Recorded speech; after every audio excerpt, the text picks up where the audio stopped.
नमस्कार. संगम स्पर्धा परीक्षा केंद्रामध्ये आपलं खूप खूप स्वागत आहे. आणि आजचा व्हिडिओ आहे लेखा व कोशागार यासाठी सगळ्यात महत्वाचा व्हिडिओ. म्हणजे आत्ताच डायरेक्टोरेट ऑफ अकाउंट्स आणि ट्रेजरी यांनी त्यांच्या वेबसाईट वरती छत्रपती संभाजी नगर इथे लेखा व कोशागार ही परीक्षा त्याचं जे आयोजन आहे, परीक्षेचा दिनांक आहे आणि प्रश्नपत्रिकेचं जे स्वरूप असणार आहे त्या संदर्भात एक नोटिफिकेशन आता त्यांच्या वेबसाईट वरती जाहीर केलं आहे काहीच वेळापूर्वी, आणि ते आपल्या समोर आपण घेऊन येत आहोत. तर हे तुमच्या समोर आता जे स्लाइड वरती तुम्ही बघत आहात ते सूचना पत्र आहे. आजच 27 मार्चला जे आहे ते जाहीर झालं आहे. आणि याच्यामध्ये दोन अतिशय महत्वाच्या गोष्टी म्हणजे पहिली गोष्ट, परीक्षा जी आहे ती 19 एप्रिल 2025 रोजी होणार आहे. आणि दुसरी गोष्ट म्हणजे खूप खूप खूप महत्वाची गोष्ट जी तुम्हाला परीक्षा सोडवायच्या आधी समजणं खूप गरजेचं आहे, म्हणजे कालबद्ध विभाग जो आता लेखा व कोशागारच्या परीक्षेमध्ये जी की कम्प्युटर बेस्ड एक्झाम असणार आहे त्यामध्ये आपल्याला बघायला मिळणार आहे की हे तर ठीक आहे की मराठी, इंग्रजी, सामान्य ज्ञान आणि बौद्धिक चाचणी हे 4 विषय आपल्याला असणार आहे, ते आपल्याला नोटिफिकेशन पासूनही माहिती होतं. परंतु आता एक नवीन गोष्ट समोर बघायला येत आहे की ग्रुप ए म्हणजे सगळ्यात आधी तुमच्या समोर ह्या ग्रुप ए चे क्वेश्चन येणार आहे. यामध्ये 7 मराठी असणारे, 6 इंग्लिश असणारे, 6 सामान्य ज्ञान असणारे आणि 6 क्वेश्चन्स हे बौद्धिक चाचणीचे असणार आहे. आता हे पूर्ण 25 क्वेश्चन आहे हे सगळे मिळून, आणि त्याच्यासाठी 30 मिनिटं दिलेले आहे. आता समजा तुम्हाला या 25 क्वेश्चन्स पैकी पहिल्या 15 मिनिटातच कळालं की बाबा मला 12च क्वेश्चन्स याच्यातनं येत आहे, मी हा ग्रुप आता इथेच थांबतो, 15 मिनिटं झालेले आहे, आपला वेळ वाचवून मी ग्रुप बी मध्ये जाईल. परंतु ही सुविधा आपल्याला ह्या 19 तारखेच्या होणाऱ्या परीक्षेमध्ये बिलकुल उपलब्ध नाही आहे. तर आपल्याला इथे दिलेला आहे की मागील विभागासाठी दिलेला वेळ पूर्ण करेपर्यंत उमेदवारांना पुढील विभागात जाण्यास प्रतिबंध केलेला आहे. म्हणजे तुम्हाला हे 25 क्वेश्चन्स 30 मिनिटांमध्ये सोडवायचेच आहेत. आणि जर तुमचे हे क्वेश्चन 25 मिनिटात झाले तरी 5 मिनिटं तुमचा तिथे टाइमपास होणार आहे. पुढच्या ग्रुप बी च्या क्वेश्चन्स वरती तुम्हाला कम्प्युटर जाऊच देणार नाही. आणि एकदा 30 मिनिटाचा वेळ झाला तेव्हा ग्रुप बी च्या क्वेश्चन्स वर तुम्ही जाल. आता पुन्हा दुसरी महत्वाची गोष्ट म्हणजे अशी आहे, जेव्हा तुम्ही ग्रुप बी मध्ये जाल तेव्हा तुम्हाला ग्रुप ए च्या क्वेश्चन्सचं पुनरावलोकन करायला मिळणार नाही. म्हणजे तुम्हाला त्याचं क्वेश्चनचं आन्सर बदलता येणार नाही. तुम्हाला आता अचानक सोडवताना आठवतंय की अरे त्याचं आन्सर हे होतं, मी आता बदलतो, तर तुम्हाला ते करायला मिळणार नाही आहे. प्रतिसाद बदलायची परवानगी दिली जाणार नाही. मागील विभागासाठी दिलेला वेळ पूर्ण झाल्यानंतर पुढील विभागाचे प्रश्न आपोआप सुरू होतील. ठीक आहे, हे सगळ्यात महत्वाची गोष्ट आहे. आता दुसरी महत्वाची गोष्ट म्हणजे परीक्षा ही आपली 19 एप्रिलला होणार आहे, फक्त आणि फक्त छत्रपती संभाजीनगर विभागाची. कोकण, मुंबई, पुणे ह्या विभागांबद्दल ह्या व्हिडिओमध्ये पण चालू नाहीये, आणि डायरेक्टोरेट ऑफ अकाउंट्स आणि ट्रेजरीनी पण त्या विभागांच्या परीक्षेचं वेळापत्रक अजून समोर दिलेलं नाहीये, फक्त छत्रपती संभाजीनगरची होणार आहे. तर आता बऱ्याच विद्यार्थ्यांना असा डाऊट आहे की 21 दिवसांमध्ये आपण जो पूर्ण सिलेबस आहे किंवा जो पूर्ण अभ्यासक्रम आहे तो कसा पूर्ण करायचा. आपण आपल्या टेलिग्राम चॅनलवर, ज्याचं नाव आहे संगम स्पर्धा परीक्षा लेखा व कोशागार, त्याची लिंक मी खाली मेन्शन करून देईल तुम्हाला. त्याच्यावरती आपण दररोज सिलेबसच्या अनुषंगाने 5 सराव MCQ देत होतो, आणि तुमच्यापैकी बऱ्याच विद्यार्थ्यांना त्याचा खूप खूप फायदा झालेला आहे. त्यासाठी संगम स्पर्धा परीक्षा केंद्र खूप आनंदी आहे. परंतु अजून बरेच असे विद्यार्थी आहे जे वाट बघत होते की वेळापत्रक कधी येईल तेव्हा आम्ही अभ्यासाला सुरुवात करू. त्या विद्यार्थ्यांसाठी 21 दिवसांमध्ये आपली काय रणनीती असायला पाहिजे त्यासाठी हा व्हिडिओ आणि येणारे अजून काही व्हिडिओ. सगळ्यात आधी आपण सिलेबस बघूया. ज्या विद्यार्थ्यांनी थोडा का असेना अभ्यास केला आहे किंवा भरपूर अभ्यास केला आहे किंवा काहीही अभ्यास केला नाहीये, सगळ्यांसाठी हा व्हिडिओ खूप महत्वाचा आहे. कारण की आपण अभ्यास करत असतो पण एका पर्टिक्युलर दिशेने करत नसतो. ज्या अनुषंगाने डायरेक्टोरेट ऑफ अकाउंट्स आणि ट्रेजरीनी लेखा व कोशागारसाठी सिलेबस मेन्शन केलेला आहे, तर आपण सिलेबस नुसारच अभ्यास करायला पाहिजे. असं नाही की मराठीचं मला हे XYZ बुक माहिती आहे तर मी त्या बुक मधनं अभ्यास करून देईल, इंग्लिशचं हे माहिती आहे तेवढं करेल, असं नाही. प्रत्येका परीक्षेसाठी अख्खं बुक हे महत्वाचं नसतं. त्या सिलेबस नुसार, त्या परीक्षेच्या सिलेबस नुसार काही घटक हे खूप इम्पॉर्टंट असतात आणि काही घटक आपल्याला अक्षरशः वगळून द्यावे लागतात. जसं आता आपण इथे बघत आहे, मराठी आणि इंग्रजी हे फक्त उच्च माध्यमिक शालांतर परीक्षेच्या दर्जाचं आपल्याला येणार आहे. अतिशय डीप जाऊन आपल्याला याच्यात अभ्यास करायचा नाहीये, UPSC MPSC लेवलचा अभ्यास नाही करायचा, परंतु सामान्य ज्ञान आणि बौद्धिक चाचणी ही पदवी लेवलची इथे बघायला मिळणार आहे. आपण आधी पाहिल्याप्रमाणे 25-25 क्वेश्चन्स, 25-25 प्रश्न असणारे ह्या प्रत्येका विषयाचे. प्रत्येका क्वेश्चनला प्रति प्रश्न 2 गुण असणारे आणि प्रति विषय 50 गुण असणारे, म्हणजे पूर्ण एक्झाम जी आहे ती 200 मार्काची असणार आहे. 100 प्रश्न असणारे आणि प्रति प्रश्न गुण 2 असणारे. वेळ किती आहे तर 120 मिनिटं म्हणजेच 2 तास असणारे. तर आता आपण हा ढोबळ असा सिलेबस पाहिला, परंतु आता आपण डीप बघू की सिलेबस काय असणार आहे. आणि ह्या सिलेबसच्या अनुषंगाने 1-2च क्वेश्चन्स आपण इथे स्लाइड मध्ये बघणार आहे. पुढच्या येणाऱ्या व्हिडिओमध्ये आपण 2019 मध्ये झालेला लेखा व कोशागारचा पूर्ण पेपर डिटेल्ड अनालिसिस घेणार आहोत. तोपर्यंत आपण इथे सिलेबसला खूप काही घाबरून न जाता क्वेश्चन्स कसे येत आहे हे आपण इथे बघणार आहे. सगळ्यात फर्स्ट म्हणजे मराठी भाषा. यामध्ये सर्वसामान्य शब्दसंग्रह येणारे, वाक्यरचना, व्याकरण याच्यावरती सगळ्यात जास्त भर दिलेला आहे, व्याकरणवरती. आपण पुढे बघूया स्लाइड मध्ये. म्हणी, वाक्प्रचार, अर्थ आणि उपयोग हे सगळे येणार. आता हा 2019 मध्ये झालेला पेपर आहे. तर याच्यामध्ये तुम्ही बघू शकता, पुढील नामाला अयोग्य विशेषणाचा पर्याय निवडा. ठीक आहे, अयोग्य विशेषण आपल्याला इथे बघायचं आहे. अयोग्य म्हणजे जे की करेक्ट नाही आहे. अयोग्य इथे कसं, हा कम्प्युटर बेस्ड पेपर असणार आहे. तुम्हाला इथे टाइमपास नको व्हायला की अरे हे पण योग्य, हे पण योग्य, हे पण, अरे क्वेश्चन काय विचारलाय, अयोग्य विचारलाय, मग टाइमपास होणार. आणि ही कॉम्पिटिशन अतिशय फास्ट होणार आहे. 30 मिनिटांमध्ये 25 क्वेश्चन सोडवायचे आहे.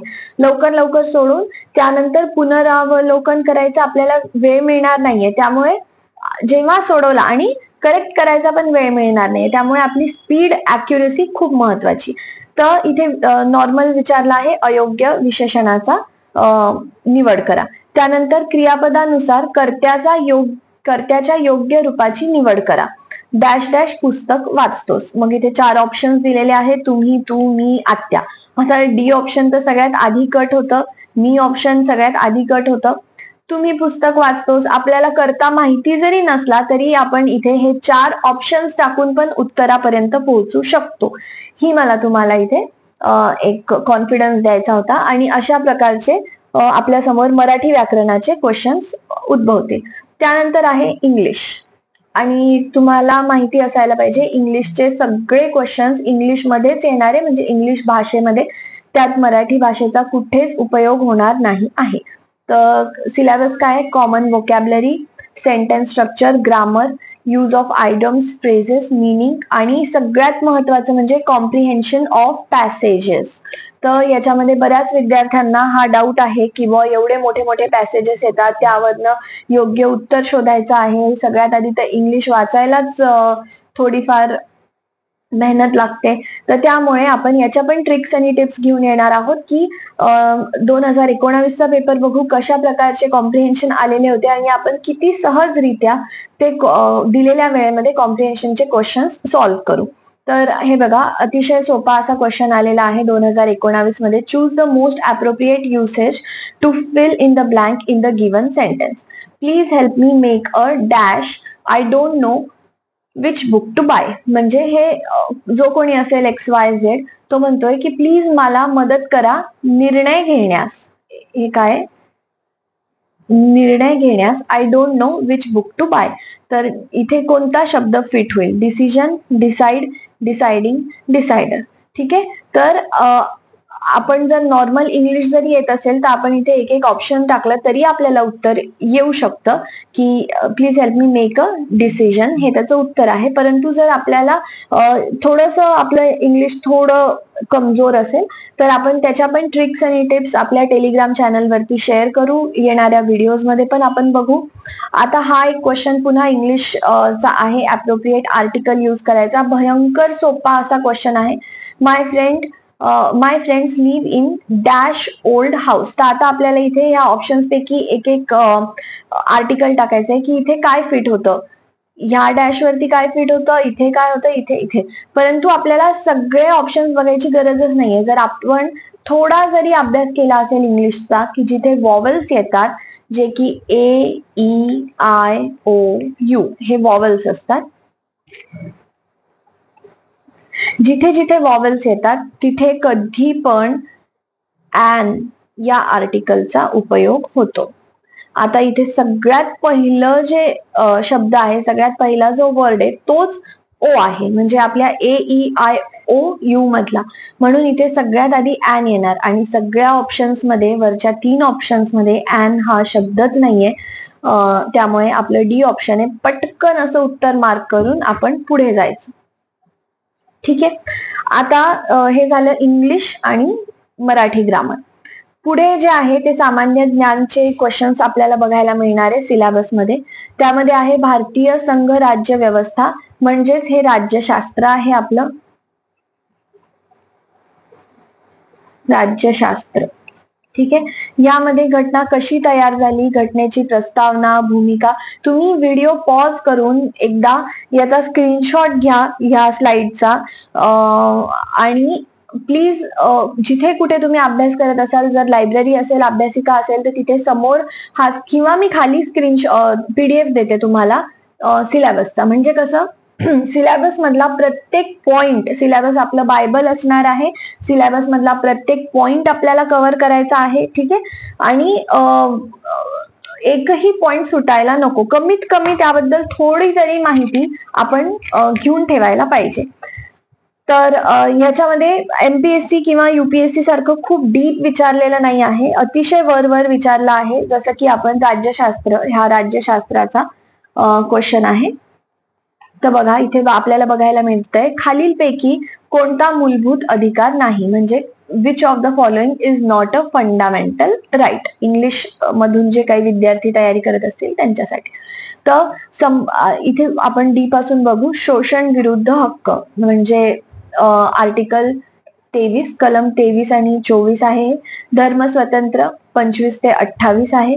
समानतेचा म्हणजे कलम 14, आर्टिकल 14. आणि संप करण्याचा हक्क हा आपल्याला कॉन्स्टिट्यूशन मध्ये दिलेलाच नाहीये. आणि यांनी विचारलंय खालीलपैकी कोणता मूलभूत अधिकार नाही आहे, नाही विचारला आहे. ठीक आहे. तर ए आन्सर करून पटकन आपण पुढे जायचं आणि कॉम्पिटिशन आपली कमी करायची. त्यानंतर भारताचा विशेषतः महाराष्ट्राचा इतिहास आहे. तर यासाठी आपण काय करणार आहोत संगम मध्ये की जे आपले समाज सुधारक आहे किंवा महत्वाच्या व्यक्तींचे कार्य आहे, एका ठिकाणी लिस्ट राईट कॉलमला आपण नाव लिहू. जसं रवींद्रनाथ टागोर, त्यांचं काम, राजा राम मोहन रॉय, ब्राह्मो समाज, देवेंद्रनाथ टागोर, तत्वबोधिनी सभा वगैरे ह्या सगळ्या गोष्टी, केशवचंद्र सेन त्यांचं कार्य, किंवा कोणता समाज सुधारक आणि विशेषतः महाराष्ट्राचा समाज सुधारक, एका साईडला आपण नाव आणि दुसऱ्या साईडला त्यांचं कार्य. मग ते न्यूजपेपर असो किंवा त्यांचं काँग्रेसमध्ये अध्यक्षता असो किंवा एखादा कायदा त्यांनी आणलेला असो. ठीक आहे. कोणतीही गोष्ट जी असेल त्याची आपण लिस्ट टेलिग्राम चॅनलवरती तुम्हाला प्रोव्हाइड करणार आहोत. म्हणजे तुम्ही येत्या 21 दिवसांमध्ये पट पट पट ती लिस्ट पाठ करायची, रट्टा मारायचा त्याचा, किंवा परीक्षेच्या आदल्या दिवशी सुद्धा तुम्ही ती लिस्ट हमखासपणे त्याचा सराव करू शकता. जसं आता इथे बघा, डेट्स अँड इव्हेंट्स सारखा हा क्वेश्चन आहे. डॅश वर्षामध्ये मुस्लिम लीग आणि काँग्रेस दरम्यान लखनौ करारावर स्वाक्षरी करण्यात आली. खालीलपैकी कोणत्या वर्षी? 42 आणि 31 तर आपण एका सेकंड मध्ये कट करून टाकू शकतो. ह्या दोन पैकी आन्सर द्यायचं आणि लगेच पुढे जायचं. मग पर्यावरण आहे भूगोल आहे. भूगोलमध्ये फिजिकल, क्लायमेट, फिजिओग्राफिक, पॉप्युलेशन, म्हणजे सगळा सिलेबस आहे, परंतु आपल्याला तो सगळा अतिशय कमी वेळेमध्ये, कारण की पूर्ण सामान्य ज्ञानालाच 25 मार्क आहे. असं नाही की राज्यशास्त्राला 25 आहे, अर्थशास्त्राला 25 मार्क आहे, असं नाहीये. हे पूर्ण मिळून आपल्याला 25 मार्क आहे. म्हणजे क्वेश्चन्स खूप वरवर येणार आहे, खूप डीप असे क्वेश्चन्स येणार नाही आहे. त्यानंतर सामान्य विज्ञान आहे, त्यामध्ये केमिस्ट्री, झूलॉजी, बॉटनी, परंतु क्वेश्चन खूप सोपे असे आलेले आहे. जसा आता हा भूगोलाचा प्रश्न आहे, महाराष्ट्रामधील दक्षिण कोकण किनारपट्टी मृदा कशी आहे? जांभी गाळाची. त्यानंतर सपाट आरशामध्ये नेहमी आभासी प्रतिमा तयार होते, त्याचं कारण काय आहे? असे अतिशय सोपे जे आपले एनसीईआरटी मधनं किंवा महाराष्ट्र स्टेट बोर्डच्या पुस्तकातून जे क्वेश्चन्स कव्हर होतील असे क्वेश्चन्स आपल्याला बघायला मिळत आहे. परंतु ज्यांनी त्याचा अभ्यास केला नसेल आणि आता 21 दिवसांमध्ये तयारी करायची, त्यांच्यासाठी मात्र कॉम्पिटिशन आहे असा हा सिलेबस आहे, जो की आपण तुम्ही जास्त काही घाबरू नका, आपण तो आरामात संपवू. मग अर्थव्यवस्था आहे आणि बुद्धिमापन चाचणी. तर हे पण जातं सामान्य अध्ययनमध्ये, जे पूर्ण मिळून 25 मार्काचं आहे. म्हणजे राज्यशास्त्र, सायन्स, हिस्ट्री हे सगळं मिळून 25 मार्काचं आहे आणि बुद्धिमापन चाचणी ही स्वतः एक 25 मार्काची आहे. आता सगळ्यात महत्वाचं म्हणजे चालू घडामोडी, हे पण ह्या 25 मार्कांमध्येच येतं.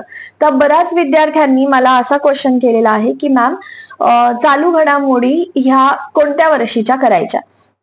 तर जास्त घाबरून जायची गरज नाहीये. 2019 मध्ये लेखा व कोशागारचा जेव्हा पेपर झाला होता, तेव्हा सगळे, आता आपण इथे स्लाइडमध्ये दोनच क्वेश्चन्स टाकलेले आहे, परंतु जे दुसरे पण अनालिसिस आपण केलेला आहे क्वेश्चन्सचा, त्यामध्ये हे बघायला मिळतं की 2019 मध्ये परीक्षा झाली आहे आणि जे चालू घडामोडीचे मोडीचे क्वेश्चन्स आहे ते पण 2019 मधलेच आपल्याला बघायला मिळत आहे.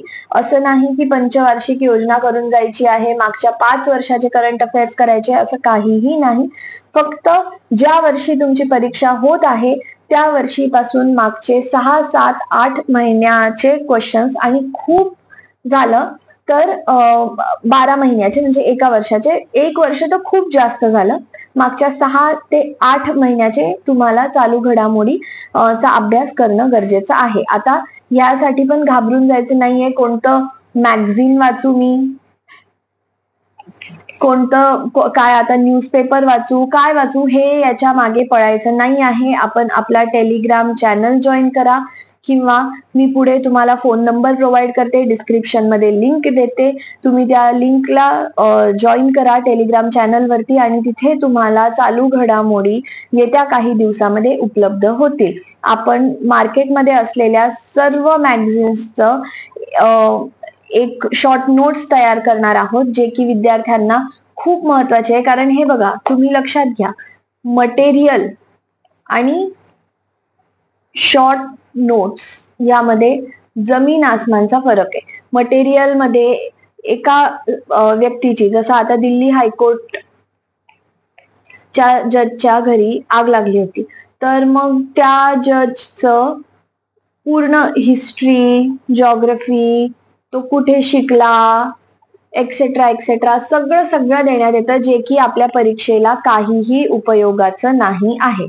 ठीक आहे. परंतु शॉर्ट नोट्स मध्ये आपल्याला इथे दिसणार किंवा कोणते असे केंद्र शासित प्रदेश आहेत जिथे स्वतःचं एक हायकोर्ट आहे, किंवा कॉलेजियम सिस्टीम जी असते, जे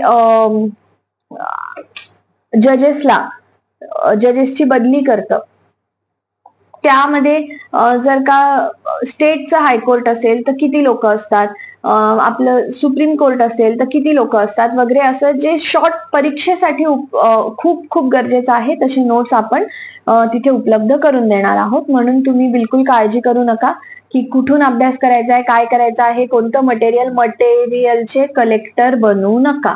ठीक आहे. यांनी आपण सरकारी नोकरदार होणार नाही आहोत.